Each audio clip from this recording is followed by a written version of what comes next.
You've heard this story. Before money, people traded things directly. You had a cow, I had grain, so we swapped. Then someone realized this was clumsy. What if I don't want your cow? So money was invented to fix it. It's in economics textbooks. It's clean, logical, and satisfying. It also appears to be almost entirely made up.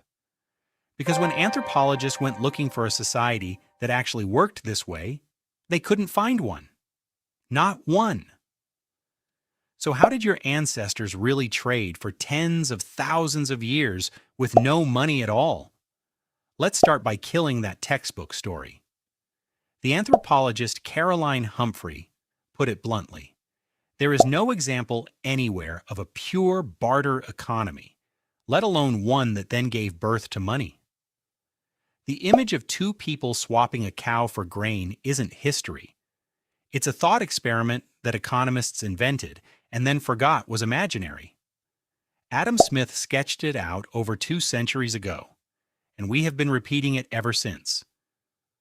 So if it wasn't barter, what was it? Picture a small band where everyone knows everyone.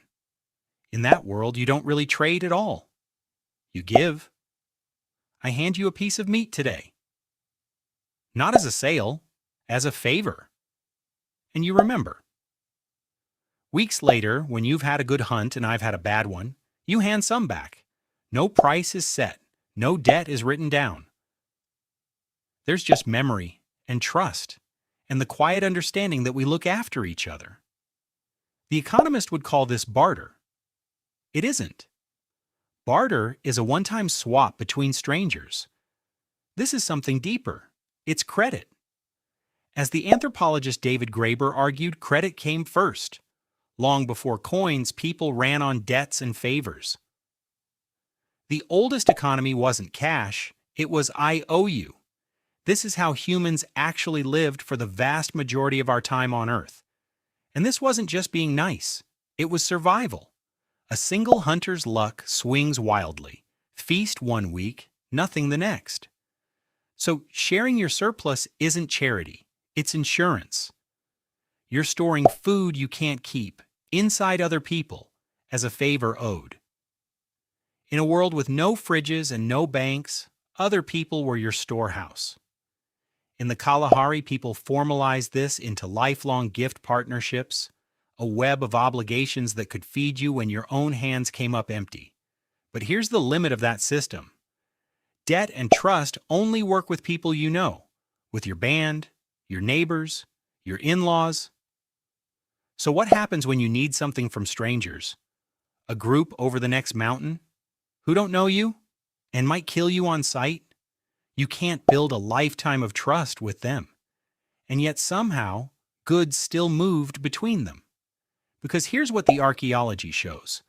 Objects traveled distances that should have been impossible.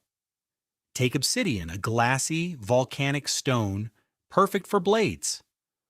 Archaeologists can trace a piece of obsidian back to the exact volcano it came from, and they find it hundreds of kilometers from any volcano.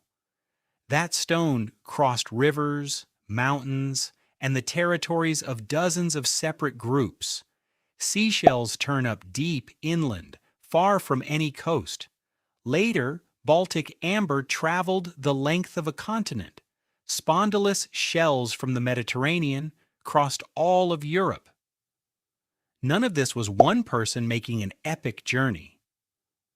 The goods moved hand to hand through a vast network, passed from group to group, each trade covering a small distance.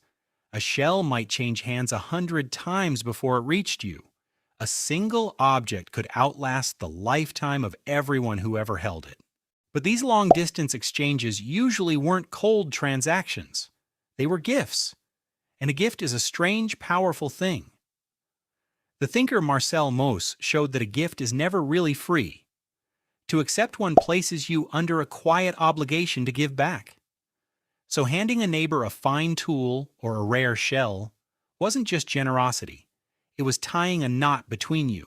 Refuse to give back. And you didn't just lose a trade. You lost an ally and gained an enemy. It created a relationship that could last for years, across great distance. The gift wasn't a receipt. It was a rope, binding two groups together.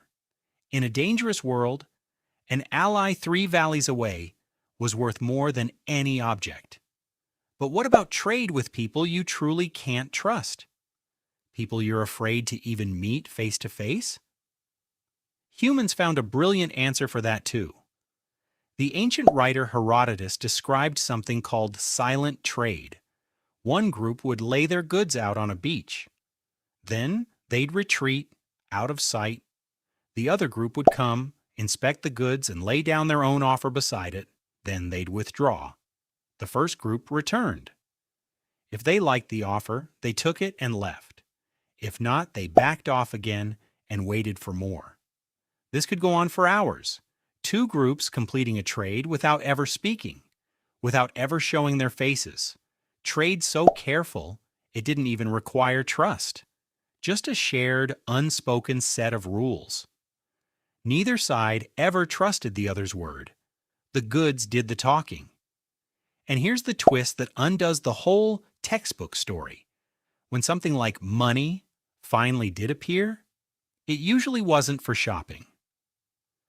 The first valuable objects, special shells, cattle, bars of metal, weren't mainly used to buy dinner. They were used for the big moments of social life. A cow wasn't spent, it was owed. A payment to a bride's family at a marriage. Compensation to a family after a death. Tribute to a chief. A debt to the gods. In other words, the first money may have grown out of obligation, not shopping, out of what you owed to people and to the powers above you, not from a marketplace but from a web of duties. And you are still living inside that ancient system every single day. Think about it. You have a friend over for dinner. You don't hand them a bill, but there's an unspoken understanding. Next time, it's their place. You help someone move house. No one swipes a card. A favor is given and quietly remembered. That isn't barter.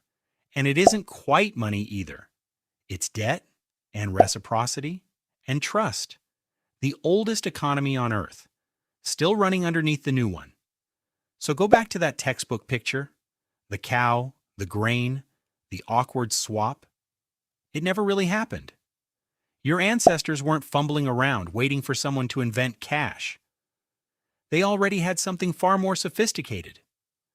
Networks of debt and gifts and trust stretched across entire continents, held together not by coins, but by memory.